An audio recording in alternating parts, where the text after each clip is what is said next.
li od našeg gospodarstva dobili signal da se produlji školovanje medicinskih sestara ili je to isključivo zbog prilagođavanja Europskoj uniji? Zapravo to je u cilju direktive i prilagođavanja Europskoj uniji, a u svakom slučaju naše gospodarstvo je jako zainteresirano za ove mlade ljude koji će raditi tako jedan odgovoran posao potreban svima nama. Sektorsko vijeće je vijeće u kojem sam i ja članica, jedna od članica, je vrlo zainteresirano i radi projekciju zapošljivosti ovih ljudi. Trenutačno u Hrvatskoj nedostaje po EU standardima 9.000 medicinskih sestara, pa ja se nadam da će svi oni naći svoj posao u našoj zemlji.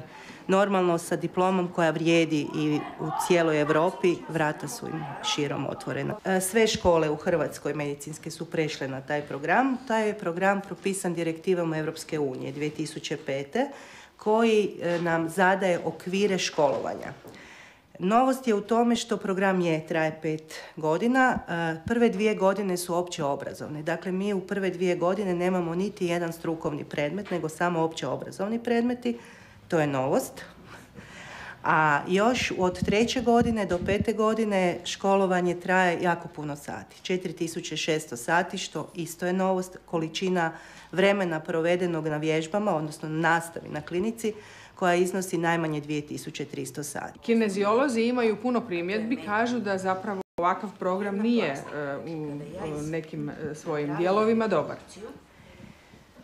Pa sigurno da je to jedna naporna satnica, u svakom slučaju 38 sati koju oni moraju provesti.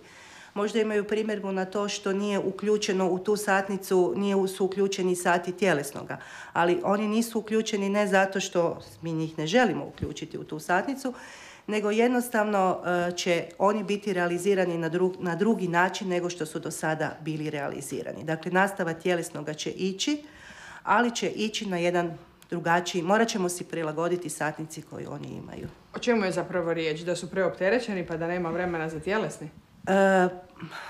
Ne bih rekla, preopterećeni svakako jesu. To 38 sati je puno, ali mislim da ćemo sa dobrom organizacijom uspjeti pronaći načina da nađemo mjesta i za tjelesni odgoj, svakako.